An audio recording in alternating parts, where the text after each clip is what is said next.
What we've been predicting to happen has finally happened. The majority of people believe that FED is only saying untrue stuff and it wouldn't actually raise rates. It was expected that raising rates will almost immediately lead to a recession. Right now, we are still experiencing and suffering from a pandemic. In China, there are a lot of cities that were put on a lockdown entirely. This generally affects the supply of products in the market. In other words, there is a shortage of products available in the market.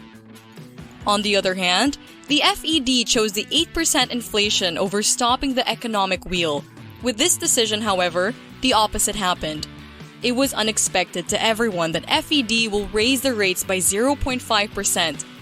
It's the biggest spike recorded after more than 2 decades. The main reason, and probably the only one they have, is they did it because inflation is starting to get out of hand. It is important not to treat inflation too lightly. Most countries that did had their economy destroyed. Hi! Welcome back to Grayson Finance. In today's video, I'm gonna be talking about the coming of the 2022 recession.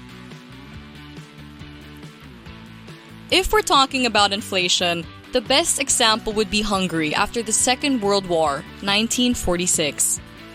It came to a point where inflation was raised up to 13.6 quadrillion %. Every almost 16 hours, prices would double, and that's a difficult thing to deal with in terms of setting up your prices if you have a business, the salary you need to give your employees, as well as taxes. As a result of it all, the economy stops functioning, and more people result to choosing bartering goods instead of relying upon the currency. Having to deal with an 8% inflation is troublesome enough. Can you imagine an inflation rate over 100%, or even one that reached quadrillions? It would be a nightmare. Clearly, in this situation, it's so much better to have a short recession than to suffer from 8% inflation. Now, you might wonder why rates should be raised and how is that important? Well, it's because the modern economy is based, in all its entirety, on debt. The FEDs have a good grasp of the economy, as it is where dollars come from. The dollar is created by FED, and it will then lend it to financial institutions such as banks. The banks would then have it lent to individuals taking the form of a mortgage or a student loan. With that relationship, it's easy to realize that FED raising rates directly affects banks having to raise their rates as well. Following the increase in rates, fewer people would be able to borrow money as borrowing becomes more expensive. Let's take, for example, if you are receiving a 50K salary, you are eligible for a smaller loan with an interest rate of 6% than when it was just 3%. With an increased interest rate, less money flows into the economy, and that will cause the economy to slow down.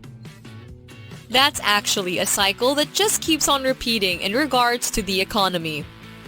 The cycle starts with an expansion period. It will grow and grow until it reaches the top. After it does, it cools down and a recession occurs. Sometimes, it comes to a point where depression happens because of the recession lasting too long. This cycle would repeat again from the start after the recession or depression. The important matter to monitor is if the cycle just keeps on going upwards. A year before the pandemic occurred, the US experienced the longest economic expansion, and it was at its peak just before the pandemic. It was waiting for a trigger to fall again in a recession in which the pandemic took the role as. The recession last time wasn't really that bad, as the FED took the initiative throwing trillions of dollars into the economy. Of course, there's a downside to this as well. We got out of the crisis too quickly and have reached the peak too quickly as well. With this, inflation is growing faster than the growth of the economy. You've probably noticed how asset prices such as stocks, houses, or even crypto increased significantly in just a short time. The last 2 years were favorable to crypto as well as tech stocks. Some stocks would even double in just a short time. There's a way to find out if we are already at the peak, and that is through inflation. If inflation is going faster than the economy and going out of hand, That's the indicator that we are already at the peak, and that resulted in FED raising the rates. Actually, having the rates raised to 0.75 isn't that high considering on 2018, FED raised the rates to 2.4%. The expected thing to occur in the next years is FED still raising the rates in order for the economy to stabilize. This particular action from the FED would only mean that it is ready to take any necessary action in order to have the inflation slowed down. The next question that may arise is the impact of this increase on the stock market, real estate, crypto, and so on. Prices will surely fall as a rise in interest rates reduce the demand. Bitcoin is already decreased by 9% and is expected to go down in the near future.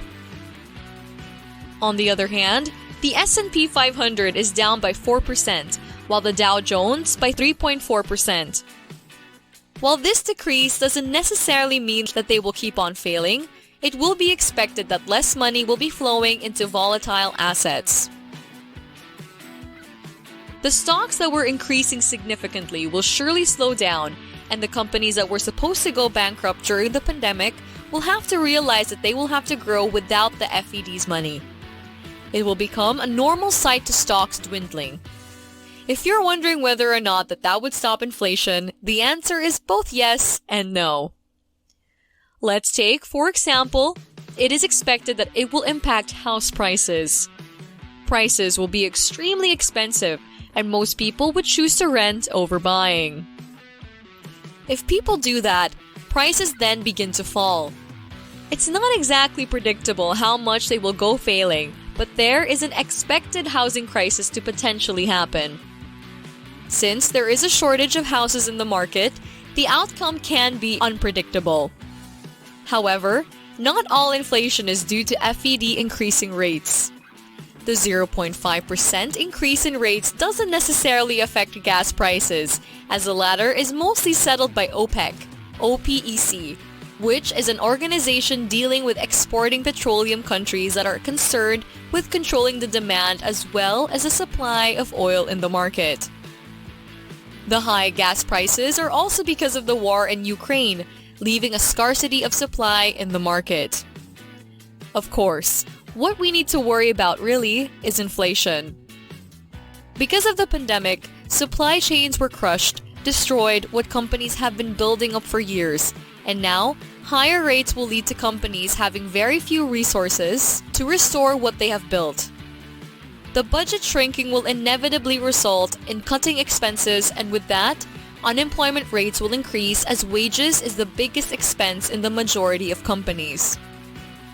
The expected consequences will not be realized soon. It will take quite a time. We can't blame FED, as handling this crisis is not in any way easy. Thanks so much for watching. I hope this video was helpful. Make sure to click like, subscribe, and hit that notification bell to keep you updated on new helpful videos like this one.